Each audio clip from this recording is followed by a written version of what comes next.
noite a todos, sejamos bem-vindos à Casa do Evangelho. Nós vamos iniciar o trabalho de exposição doutrinária da noite de hoje. O tema que nós vamos falar está colocado aqui no quadro. Somos todos filhos de Deus. Neste mês de junho, todas as palestras já irão tratar de assuntos como fraternidade. Foi as duas primeiras palestras, quinta e sábado da semana passada. Hoje nós vamos falar sobre esse tema, no sábado aí a gente vai falar também do mesmo tema. Nós vamos ter, acho que daqui a uma ou duas semanas, está aqui no quadro, depois quem tiver interesse pode olhar. Nós vamos falar sobre a questão dos preconceitos, que é algo muito importante. E no último sábado do mês, nós queremos convidar, vamos ter uma palestra especial aqui, que vai falar de São Francisco de Assis, que é exatamente essa referência em relação a esses assuntos. Quando a gente fala que somos todos filhos de Deus, é exatamente porque fomos criados por Deus, portanto, todos somos irmãos. Mas quando a gente olha o momento que a gente está vivendo, onde a gente vê questões bem dolorosas que estão ao nosso lado, então não precisamos nos movimentar muito para ver isso, nós questionamos um pouco como é possível sermos filhos de Deus, sermos todos irmãos ou filhos de Deus, como nós assim achamos, quando ainda nós encontramos fome, desigualdade social, guerras. Normalmente as guerras são originadas por questões econômicas, grupos que querem ganhar, querem lucrar em relação à venda de armamentos, outras vezes em relação a países ou nações querendo dominar, invadir, aumentar a sua área, que são situações completamente desalinhadas com a questão de sermos irmãos, porque certamente se eu considero meu semelhante como um irmão meu, filho de Deus, criado à sua imagem e semelhança, eu certamente não acharia correto fazer isso. Vemos também as questões de desrespeito profundo aos direitos fundamentais da criatura humana, como moradia, alimentação, terra com a fome, saúde, segurança, propriedade. Todos nós temos direito a ter, sim, a nossa propriedade, porque isso é uma forma de reconhecimento do trabalho que nós fazemos e do desenvolvimento que nós fazemos. Também as questões ligadas a pouca prioridade com a educação, seja ela intelectual ou seja ela moral. Isso a gente vê muito, vemos muito discurso, muito falatório, de todos os níveis, muitas vezes até mesmo de nós, que falamos que o problema é a educação, mas na verdade, na prática, nós muitas vezes não contribuímos com aquilo que podemos contribuir no processo educacional daqueles que estão à nossa volta. Porque às vezes nós talvez tenhamos tido da vida condições, oportunidades que nos possibilitem levar este conceito de educação, não só intelectual, mas principalmente moral, valores, solidariedade, fraternidade, amor ao próximo, igualdade, nesse sentido que somos perante Deus todos iguais, apesar de sermos diferentes como criaturas que já avançamos no processo, mais ou menos nesse processo evolutivo.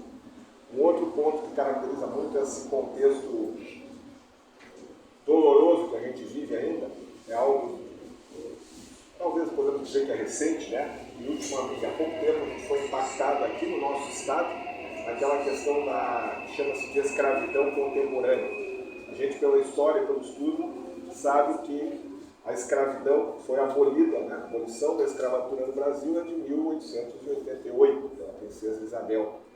Só que nós vemos, ainda hoje, condições, como falam aí, análogas. O que é análogo? Parecido, semelhante. Que, no fundo, é só para suavizar uma situação de escravidão, onde as pessoas são obrigadas a trabalhar em regimes extremamente desumanos, ou porque têm medo de serem mortas, ameaçadas, violência, abuso de poder. Só para darmos um dado, que como isso é grave, existem pesquisas que dizem, que mostram, que atestam, que só no Brasil, isso não é um fenômeno aqui do Brasil, mas só no Brasil, que é onde nós estamos, então é perto de nós, 1 milhão de pessoas estão nessa condição de escravidão contemporânea. Nós também vemos as questões de preconceito, que até nós não vamos entrar aqui hoje, porque vai ter uma palestra, ou duas palestras, uma quinta e no sábado. Aqui nesse cartazinho tem os dias corretos, eu não me recordo agora, que a gente também convida, que o Espiritismo tem uma visão bastante esclarecedora e lúcida e nos chama muito a atenção nessa questão, né? Do preconceito, que não é só racial, né? Preconceito de cor. Nós vemos hoje que até personalidades, por exemplo, mais recente aí desse jogador de futebol, o Vinícius Júnior, que acho que todos de alguma maneira têm visto, né? Que tem sido muito divulgado. Mas não é só. Esse é um fato que, pela projeção dele, enfim, chama mais atenção. Mas existe isso, nós sabemos abertamente, né? Em várias situações. Então, precisamos pensar sobre isso, né? E isso demonstra claramente que nós ainda não entendemos este conceito de que somos todos filhos de Deus e, por consequência, irmãos. Preconceito racial, homofobia, que é um outro assunto muito importante, e que deve merecer de nós, dentro da Casa Espírita, sim, abordarmos isso, trazermos à luz da doutrina espírita, o seu caráter esclarecedor e consolador, para que a gente entenda. Homofobia é todo tipo de ato de intolerância contra a opção sexual dos nossos semelhantes. Homossexuais, transexuais, enfim, toda essa nomenclatura que também está aí à nossa vista, né? Mas que leva fundamentalmente o desrespeito à opção, à forma da pessoa se conduzir em relação à vida, que nós sabemos que isso foge a esse conceito de nos colocarmos como irmãos. Intolerância política e religiosa é um outro aspecto que toca muito nisso, né? O que é intolerância política?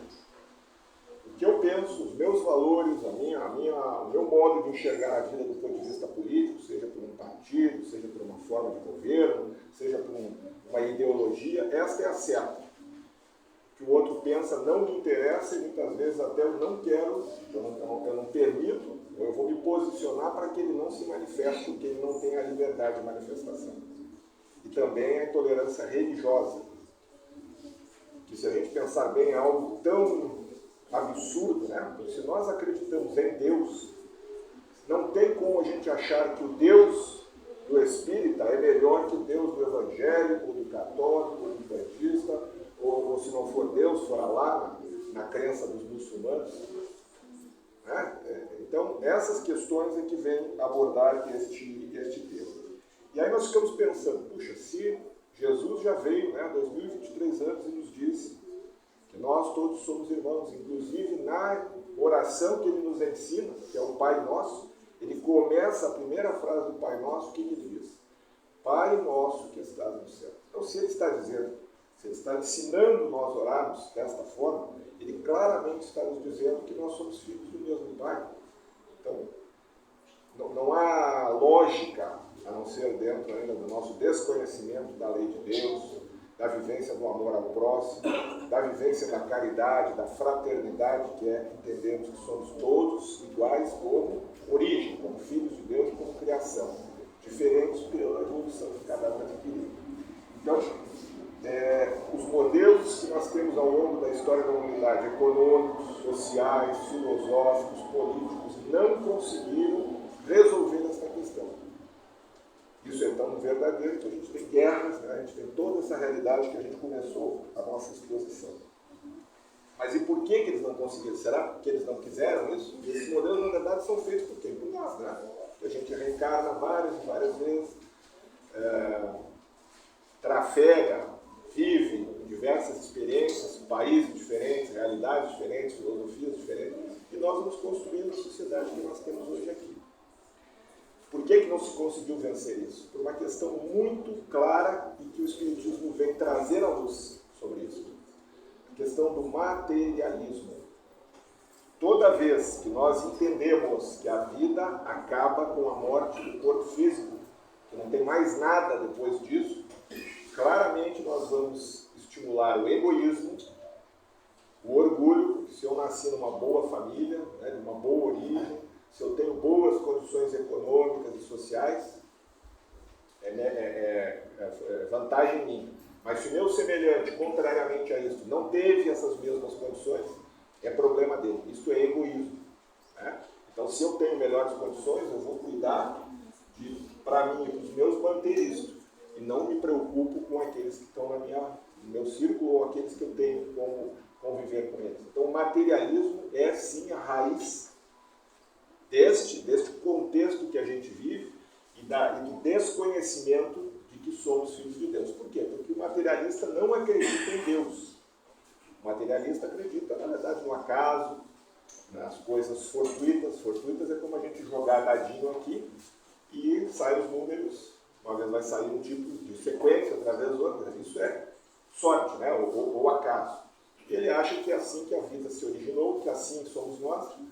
Quando nós... Aí, então, é o conceito materialista. O Espiritismo, a doutrina espírita, vem com uma proposta completamente diferente. Por quê? Porque ela nos diz com clareza que somos espíritos imortais. Ora, o que significa isso? Que a gente não acaba com a morte do corpo físico. Então, quando o nosso corpo perecer e este corpo for enterrado, e se decompuser pelas situações que a vida nos ensina, né?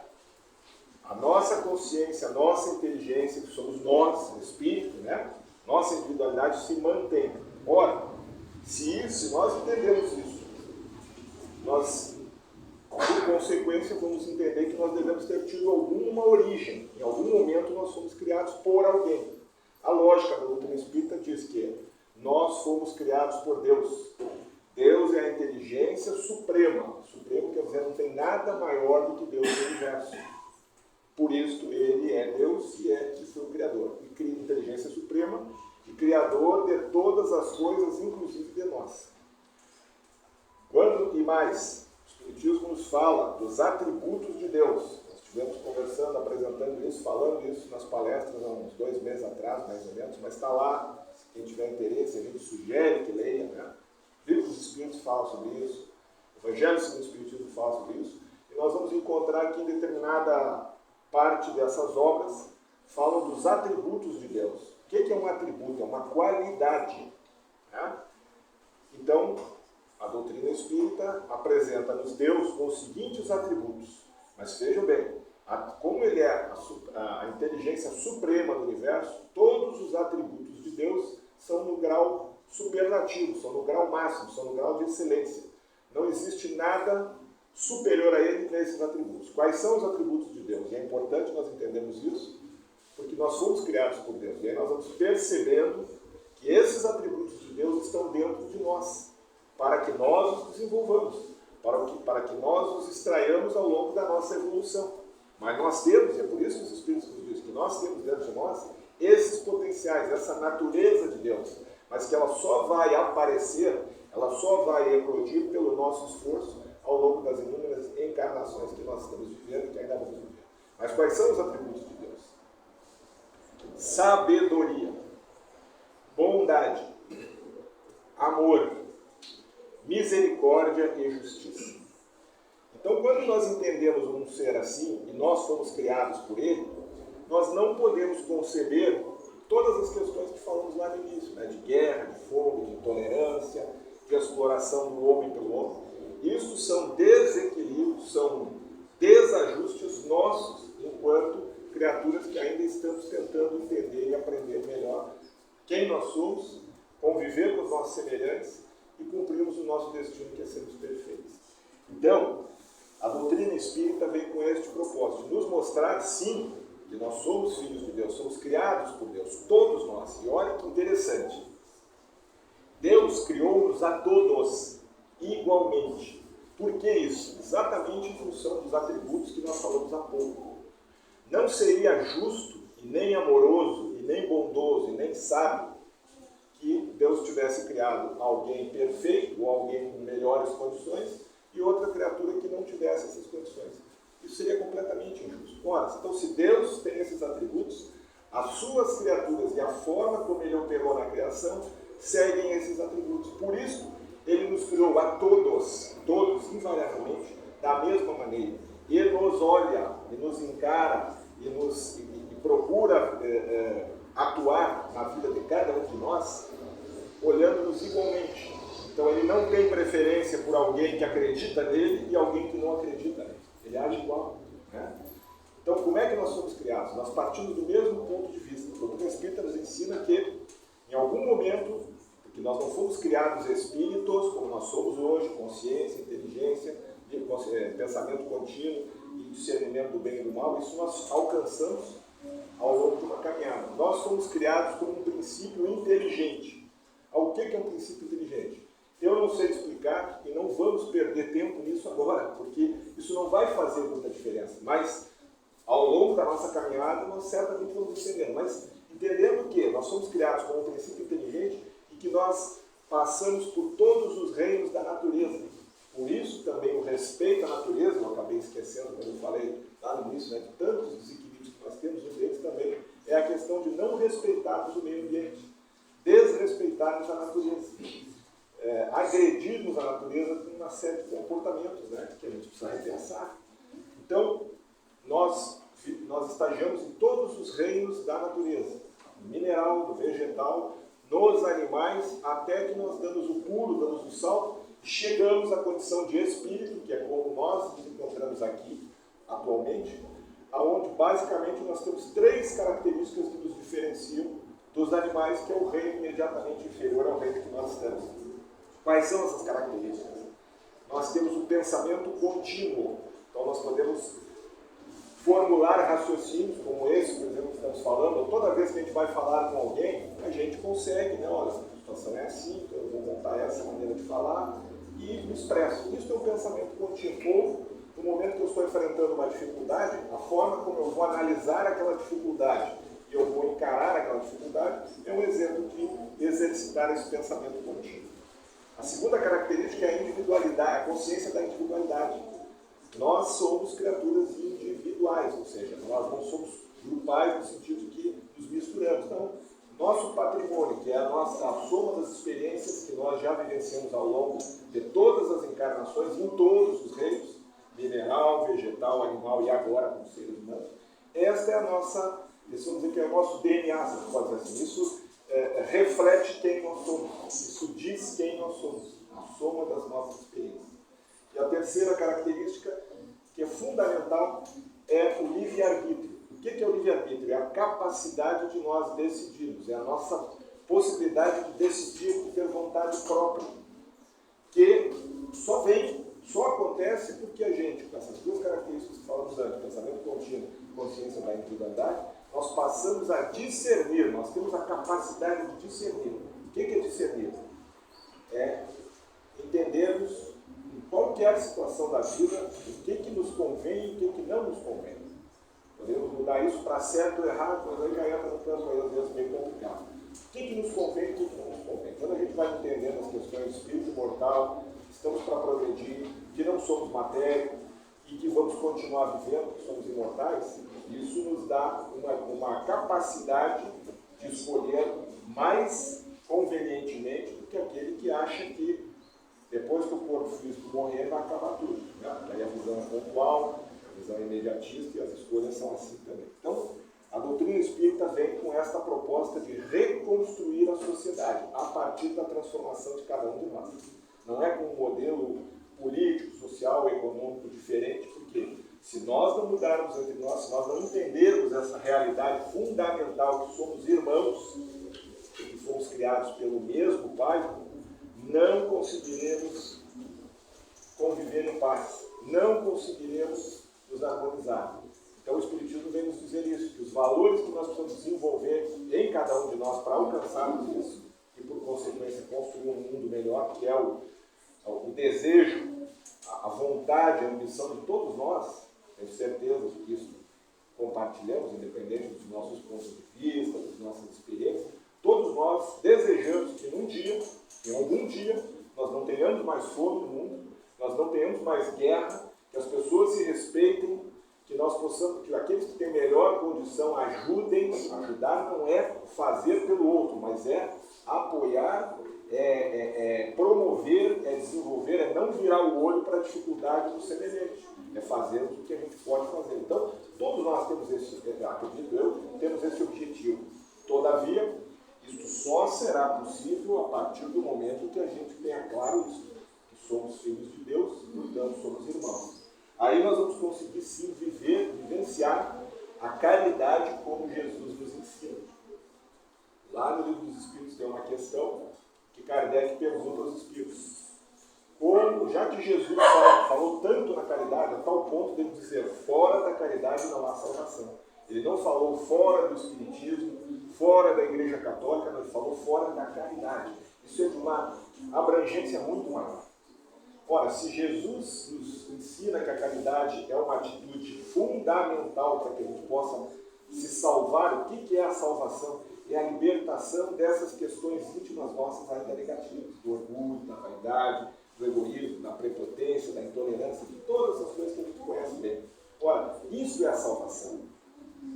Porque no momento que a gente consegue se renovar e ir se libertando dessas situações, nós efetivamente vamos ter um futuro melhor. Mas olha, se Jesus fala, fora da caridade não há salvação, Kardec inteligentemente pergunta aos espíritos, mas como Jesus entende a caridade? E aí os espíritos vão dizer, 3 atitudes são a diretriz, são o caminho que a gente deve pensar sempre quando a gente pretende exercer a caridade como Jesus a ensina. Quais são essas atitudes? Primeiro, benevolência para com todos, ou seja, fazer o bem integralmente, corresponde a isso.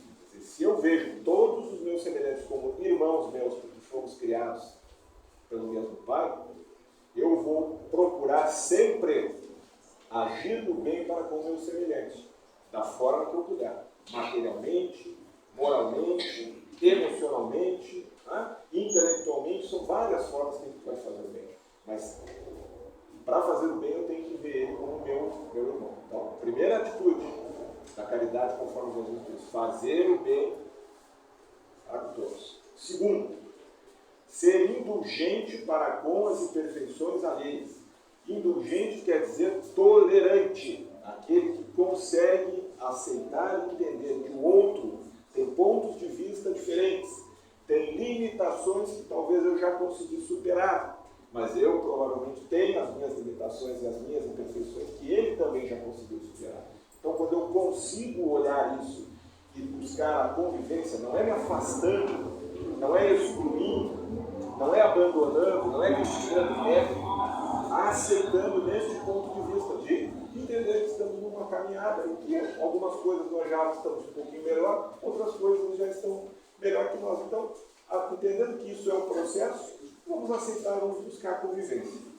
Então, segundo atitude, indulgência para as imperfeições alheias. E a terceira, muito importante, tem a ver com o perdão. Perdoar as ofensas. E Jesus é muito didático quando ele nos diz o que é, como a gente tem que entender o perdão, porque às vezes a gente se enrola com isso e a gente perde muito tempo, muitas encarnações, achando que o perdão vai, por exemplo, aliviar aquele que nos atrapalhou e vai ficar sem responder em relação à lei divina. Não nos preocupemos com isso. A lei divina é perfeita e sábia. Ninguém infringe a lei de Deus sem ter a sua responsabilização. Só que nós devemos ser nós os instrumentos para esse acerto, porque nós também temos inúmeras falhas. Então, como é que nós vamos querer ser justiceiro se nós ainda não praticamos, nós não entendemos a justiça nacional? Então, o perdão das ofensas, como Jesus nos fala, significa muito clara e simplesmente não retribuir o mal com o mal. Então, se alguém me prejudicou num negócio, num relacionamento afetivo, numa situação de qualquer ordem, eu vou seguir em frente isso e não vou, e se lá na frente vai haver isso, né? A vida vai me dar uma condição, uma situação, vai me apresentar uma situação que eu vou voltar com essa criatura, e aí eu provavelmente, na inversão dos papéis, eu vou ter a possibilidade de devolver aquela pseudo-injustiça, né? Ou, para mim, uma injustiça, posso entender que seja uma injustiça. A vida vai me dar a condição de eu acertar na minha ótica aquilo, né? Então é isso que Jesus diz. Não retribuir o mal com o mal. Quando nós agimos assim, nós estamos exercendo o perdão e principalmente estamos conseguindo aquilo, por isso que Jesus diz que é fora da caridade não há salvação. Nós nos libertamos. Libertamos do quê?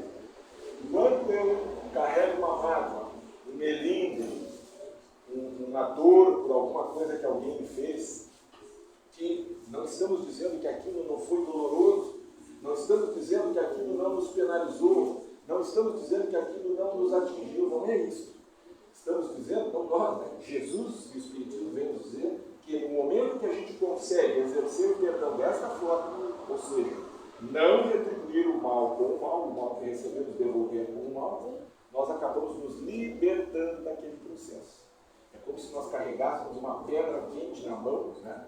Porque uma mágoa, uma ofensa é semelhante a isso. É pior que isso, mas isso dá para a gente entender, né? Quem é de nós que fica carregando uma pedra quente na mão não vai se machucar muito? E nós, às vezes, levamos encarnações, segurando não uma pedra, mas muitas pedras. E aí nós vamos nos ferindo, nós vamos nos violentando por dentro, nós vamos ficando doentes e não vai mudar o processo. Aquele que nos magoou, nos feriu, nos ofendeu, ele talvez até já tenha se reharmonizado em relação a ele, mas eu estou ainda ali alimentando aquilo, me vitimizando com aquilo, desgastando energias poderosas que eu tenho, desperdiçando oportunidades que a vida está me dando porque eu não estou disso. Para nós encerrarmos, nós queríamos comentar uma frase de Kardec que até está no nosso calendário, depois se alguém quiser ler, procure aqui, essa frase do meio aqui, uma frase, um texto muito legal, que é exatamente um resumo dessa ideia, né, de que somos todos irmãos porque filhos de Deus. Então Kardec vai dizer o seguinte, olha, é muito importante e é uma frase simples para a gente entender.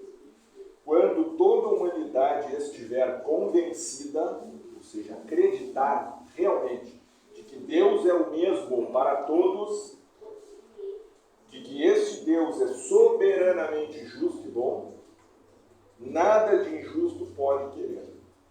E que o mal não vem dele, porque ele não poderia ter criado o mal. O mal é obra nossa ainda no processo evolutivo, não porque nós somos maus, porque na nossa natureza é mal. A nossa natureza, como sempre, é a natureza de Deus, em amor, sabedoria, bondade, misericórdia e justiça. Só que nós estamos desenvolvendo essa natureza. E muitas vezes nós demoramos muito no caminho oposto a isso, que é o caminho do mal, que é temporário e é passageiro. Então, e que o mal não vem dele, mas dos homens, ou seja, de nós, da humanidade. Todos se considerarão filhos do mesmo Pai e estenderão as mãos uns aos outros. Eu queria pedir um minuto, que é muito importante, para a gente compartilhar do livro Fonte Viva, na lição 104, o título é Diante da Multidão. Emmanuel, que é o autor espiritual pela psicografia do nosso querido Chico, vai nos dizer o seguinte: quando o cristão, né, aquele que acredita em Cristo, Jesus Cristo, nós podemos incluir aí todas as religiões cristãs, né, então não é nada separativista, por isso tem que pensar.